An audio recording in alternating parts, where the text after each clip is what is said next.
All right, welcome kings and queens. Today we are talking Married at First Sight, honey, episode 2. Y'all, thank you. Thank you for my channel members, for my subscribers. Thank you so much for recommending this material as a review. This has been a breath of fresh air for me, honey. I've been covering Love and Marriage Huntsville for the past, 4 to 5 months. Listen, I can appreciate this show. I found myself just smiling and happy and watching the couples and also picking up now, what were they thinking in some moments? But overall, great selection. Okay, because actually my members chose this. So thank you to the Palace. We're also going to be covering Love and Marriage DC. So we had Winter Williams in the house last night. That was an epic interview. Yes, that was really, really good. But back to the commentary at hand. Married at First Sight. Listen. For those of you who are just tuned in, or if you're new to the channel, welcome. I am Queen Shiba. I cover a variety of hot topics specific to reality television. But most importantly, I hone in on the psychological and the behavioral traits of the Black experience. So, last week I covered episode 1. And y'all, if you're new to my channel, listen, your girl will not steer you wrong. Your girl will not steer you wrong if you just stay close, baby, to my pace and just hone in on what I'm talking about. I'm rarely too far off. And last week, I said that Eris was giving F-boy vibes. Now, keep in mind, I'm only watching one episode at a time, and then I'm coming here to do a review with you, and then I pick up on the next episode, so I'm not cheating. So please don't spoil it for me. And last week I said, I don't know about that Eris guy. He's kind of giving me F-boy vibes. Well, it was confirmed today. We're not going to start with him. Let's start with Kirsten and Shaquille. All right. Wow. So Kirsten walks out. And she looks absolutely stunning in her dress. Absolutely stunning. And what I'm talking about is when she came out, right, to meet Shaquille down the aisle. Okay? Y'all, this was so beautiful with her coming out. As the audience, I played like I was in the audience. Hell, I really placed myself in their position. And I don't know how the bride and the groom can do that. How can you literally plan a wedding, walk down an aisle, and marry someone you've never met? I had butterflies in my stomach, and hell, I was a viewer. I was sitting at home, but I felt like I was there. And that's how great of a job that production did with this. Now, I could be making a premature call, but in this moment, I don't know. She doesn't seem impressed with Shaquille. I said that last week. I said she's not impressed. This is a mixed match based on just aesthetics. But we'll get back to that. So as Kirsten was prompted to read her wedding vows, there's a couple of items that stood out to me. She promised to show him grace, compassion. Why am I laughing? She promised to show him grace, compassion, and patience. Now, y'all, we have to be considerate and take into account that Kirsten wrote these vows before she met him or saw him. So I'm going to give her some grace. I'm going to give her some patience because I don't know if she'll be able to adhere to those vows. And she promised to do her best with expressing how she truly feels within the marriage. So then Shaquille, his name is Shaquille. Then Shaquille reads his vows. And based on her response and her facial expressions, I can tell she isn't impressed and she doesn't really like this man. She continually looked down. They both accepted each other's vows and they exchanged rings. Her eyes were so lifeless, in my opinion. I'm sorry, Shaquille. She's just not that into you. Let's take a look. Pronounce you married. You may kiss your bride.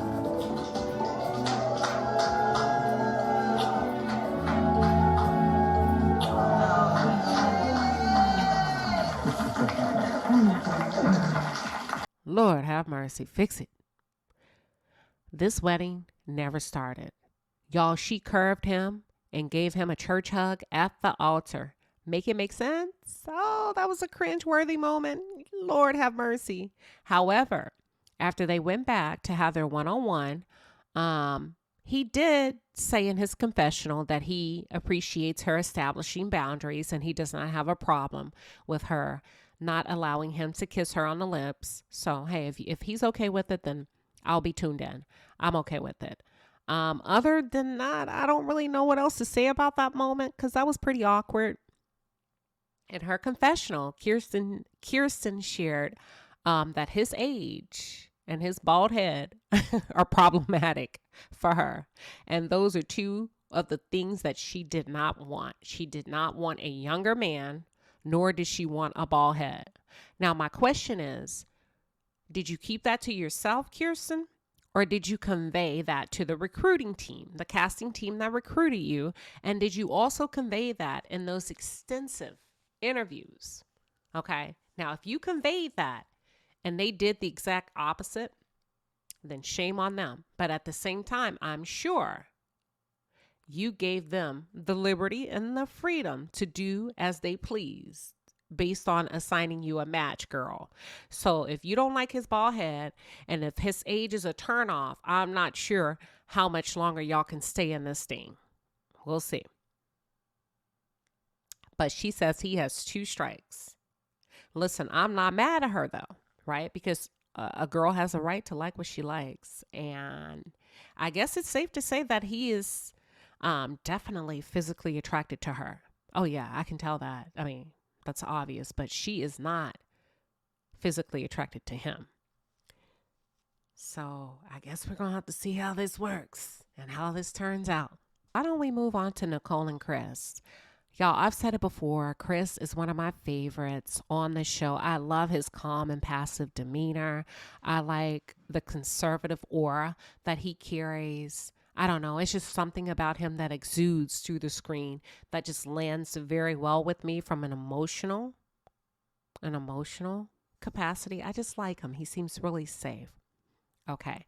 So according to the pastor, Nicole and Chris were matched because of their big hearts. So Nicole goes dress shopping with her family and her friends, and Nicole gives us a little bit of background regarding how she feels she's been overlooked in the past by the men that she's been interested in. She's really excited that she gets to start from complete scratch with a man that knows absolutely nothing about her. She knows absolutely nothing about him. So she's excited about that aspect of the social experiment. But she's also concerned that her personality could be a deal breaker. That's interesting. I'm looking to learn more about that. I'm curious as to what that means. And you know, we're not going to get that out of her mouth, but I'm sure as the season evolves, we will be able to witness that and observe that in her behavior. Hey, Nicole, you said it. I did. Okay. Now, she hesitates about this process. She said she has a little bit of hesitation and fear because she feels like this could be a hit or a miss. I'm guessing that maybe she's concerned that her personality could be a bit overwhelming for her soon-to-be husband. So Nicole comes out in the first wedding dress. She doesn't like it, and she goes back to try on a different one. Well, when she's in the back trying on a different dress, her mother shares that she's fearful that Nicole may be too much for her new husband. Okay, y'all. Now, everybody keeps talking about Nicole being too much. What the hell is going on with Nicole? I need somebody to spell it out. Now, I'm trying not to get too far ahead of myself with this show because it's a new show for me. But Nicole, girl, you said it. Your mama said it. Everybody else is looking like, oh shit, this man may be in trouble. Nicole, what's wrong with you? Okay. But ma'am, you just may be right because your daughter does seem to have a lot of extra energy. So then let's go over to Chris. So Chris is trying on his suit and he's talking with his friends, and he primarily focus on, they ask him, they say, what is it that's important to you in this process, in this marriage? So Chris focuses on, he wants to be able to reassure his wife and to be able to accept her just as she is. That's very, you know what, Chris? You may be put to the test because Nicole has a concern that she may not be accepted for just as she is. I've said it before. I really like Chris. I think he and Nicole are complete opposites. And this probably could work for them if they're willing to do the work, stay consistent, and leverage what each of the other brings to the table. So let's skip to the big day, the wedding day. Nicole's friends and family meet her to celebrate the big day, and they're having a glass of champagne. Now, in this moment, I was just looking at the scene. A lot of times when I watch these shows, I'm looking for something to jump out there. And I was just looking, to be honest with you. I did have my notes. I put them down. Y'all, as I began to just get lost in my thoughts, here's what occurred to me. Out the blue, it occurred to me, and this is just my own opinion, that there's a possibility that Nicole has several insecurities that we have not seen play out on screen. And if she's going to be successful in this marriage, she's going to have to work really hard on those insecurities on her own. What do I mean by that? Your man is not responsible for your insecurities. I believe, based on my experience dealing with human beings, that Nicole's previous relationships may not have worked in her favor because of those insecurities. Nicole, ain't nobody coming to save you, baby. You're going to have to save yourself. I believe Nicole may be using her personality and her fun girl persona to cover up what's really beneath the surface. Okay? Don't ask me where that came from, y'all, by way of assessment. For some reason, I just had this intuitive experience and got a glimpse of who Nicole really is in that moment. So I wanted to share. But here's an outside thought. It occurred to me, and I am not diagnosing Nicole, but I do have a big question. I wonder if Nicole has been diagnosed with ADHD. Okay? I am not diagnosing her. It's just a simple question. There's just something about her energy. I don't know. Because she keeps mentioning struggling to maintain her energy. And her mother said something that was odd to me as they were getting ready for the wedding. She asked her mother while they were getting dressed what do you think? And her mother says that, I'm afraid he's going to mistreat you. Huh? What you mean, ma'am? What the hell? I don't know. Y'all. I think there's more to this story regarding Nicole and her background. But I am loving Chris. It was so nice of him to send her a gift before the wedding. I just like this guy. Yeah, he really set the bar. So in spite of my observation regarding Nicole and some challenges she could or may be having, one thing I can say about both Nicole and Chris is that as the two of them, settle into this marriage, they both, not into the marriage, I'm sorry. As the two of them settle into this day, they both seem to have phenomenal support by way of their friends and families.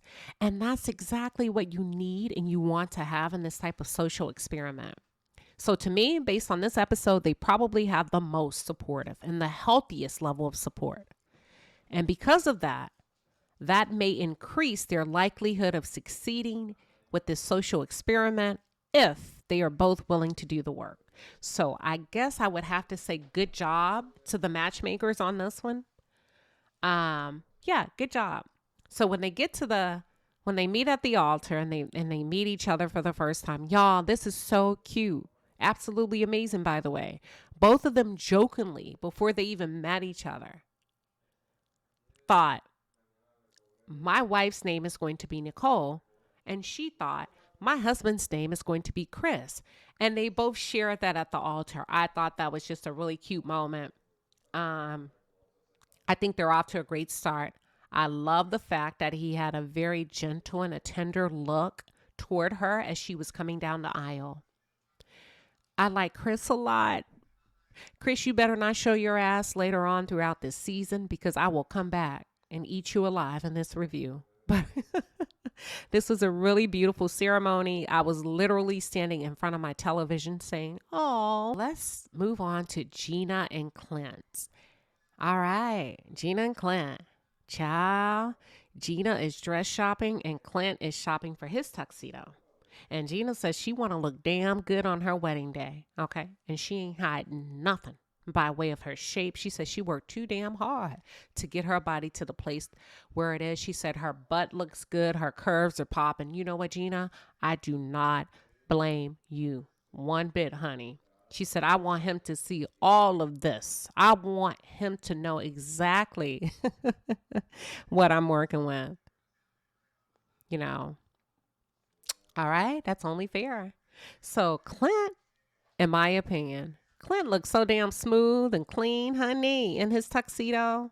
I think he cleans up well. I think they're going to make a very good looking couple on the outside. Now, I don't know what they both got going on the inside, but from a starting point, they look great together. I think they're going to look good together. And did I mention that I really like Clint's group of friends? They seem like they're just down to have a good time. They seem to have his back, and that's important.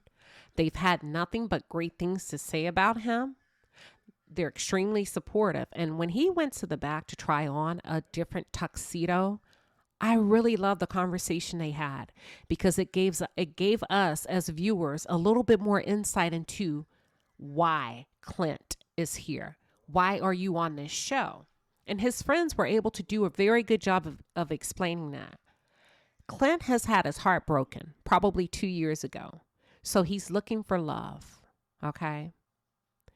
I guess if I can simplify it, he got his heart broken. He's willing to give love another shot. Listen, that man cleans up well. Okay. But let's get back to Gina. So Gina comes out in her first wedding dress. Y'all, look at her mom's expression. You could already tell from the facial expression that her mom displayed. That is not what she had in mind.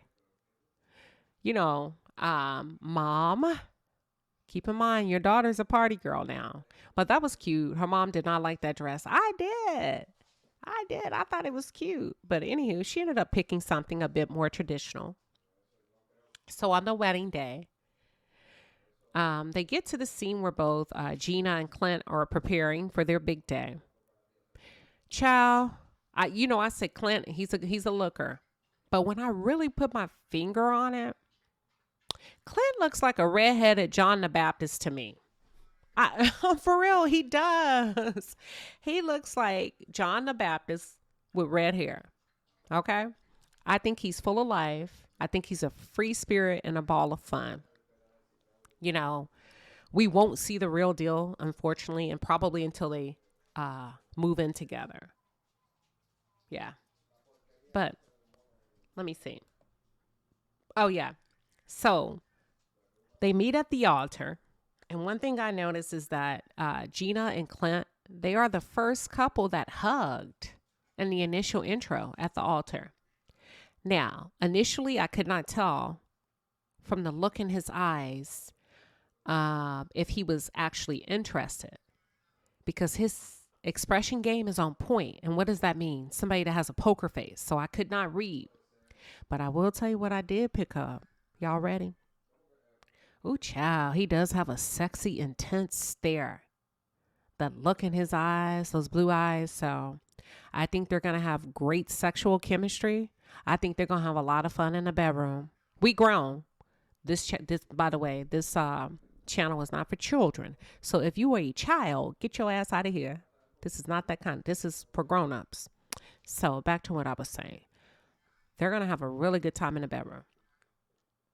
When it was time for Gina to give Clint his ring, her ring bearer hesitated to come down the aisle. She had to summon him. Let's take a look. He just adorable, y'all.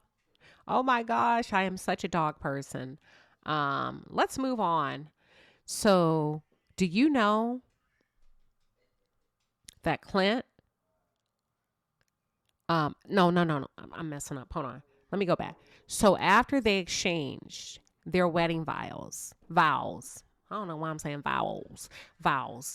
After they exchange vows, they go out to the reception area. Y'all, did you know that they live in the same building? How freaking crazy is that? Well, this marriage has to work. Okay.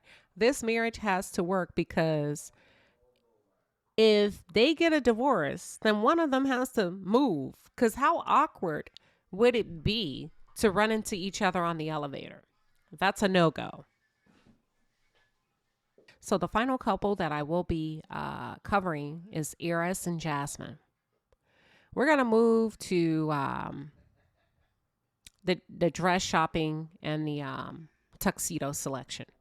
So here's my issue with Eris. From day one, I've been kind of iffy about this character. From my perspective, I feel like he's been coddled by the women in his family, and that can be a deal breaker within a marriage. When a boy and or a young man has been coddled and protected by women within the family, that could possibly be a problem between the two of them establishing a deep emotional connection. Okay? Because some female family members often become too involved and often can be jealous of a potential wife, as opposed to encouraging a healthy relationship. Okay? So I really hope that his dynamics with his family does not interrupt or disrupt his ability to bond with Jasmine. So they go to Jasmine, and her family's asking her what she wants. And she says she wants a husband who is patient, compassionate, and fit. Okay. She wants a man that has a good body because she feels like, listen, I'm in shape. I take care of myself. Homeboy, you need to take care of yourself. That's fair. I think that's fair. Jasmine looks stunning in that wedding dress that she tried on. Listen, I see you brown girls showing up looking good as hell. All right, Married at First Sight. Way to go. So Jasmine's mother had a really heartfelt and tender emotional reaction to being able to see Jasmine in a wedding dress because I think as of 3 months ago, whenever this filmed, she was diagnosed with breast cancer. So this was a very, very tender moment for her because they weren't sure if she was going to be able to make it. And the fact that she gets to sit there and witness her daughter becoming a bride, y'all, that brought tears to her eyes. And this is something that I wish for everyone. You know, anyone getting married, considering marriage, that your family, your friends, and loved ones would be just as happy and emotional about you finding love. Yep. I wish that for everybody. Yep.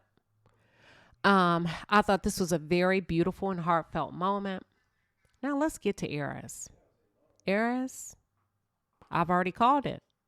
Episode 1, you give strong F-boy vibes.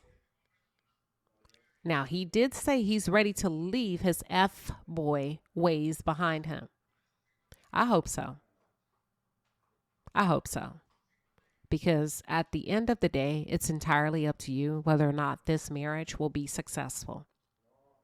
I think both he and Jasmine have a great opportunity to work out. I really kind of feel like they did a good job with this match.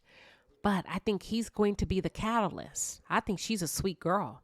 I think she's ready to love and she's ready to be a wife. I don't know about him. It could work. It could work though. Okay. Now, what he also said is he was looking forward to some nasty moments in the bedroom. Oh my God. Oh Lordy, these characters. Sir, I'm going to need you to focus on what keeps a marriage together outside of the nasty ways in the bedroom. We already know you got nasty ways in the bedroom. You described your city boy summer. Okay. So we can only imagine what you can do in the bedroom. So we get to wedding day, and Jasmine and Eris are both preparing for their day. And Jasmine's friend, I think that was her friend, that asked her, "What's your biggest fear?" And she responds that his mom or his sister or any woman in his family would be super protective of him. And that would be one of her biggest fears. Jasmine, have a seat. You better get ready because they are super protective of him. So, honey, I don't know what made you feel that, but yeah, that's exactly what you are walking into. Okay. So they hone in on Eris. He's standing in front of the window and he waves goodbye to the streets. I don't know, y'all. He reminds me of that guy that was on the show Love is Blind. The black dude that married the biracial girl Ayana, and they were married for like a year. It didn't work out, and they are divorced now. He wanted to party. He was just a party boy. First of all, you know what? I'm not going to even get into that. But Ayana, don't ever play second fiddle to anybody else again in your life. All right. So that's who Eris reminds me of. I don't know. He's going to have to grow up pretty quick if he wants this to work. He's standing outside in the hallway about to walk in. His cousin walks up and she asks him, "Are you sure this is what you want to do? Because if not, we can bounce right now. Say the word, honey, and I got your back." Okay. So you're going to have to stay tuned. Stay tuned in for episode 3, and we're going to see what happens. I have not watched episode 3 yet. Don't spoil it for me. Let me say this, though. I think this is a beautiful show. I get it. I really get what you're trying to do here. But it also broke my heart to not see any black fathers up there on the behalf of their children. Y'all, we've got to do better.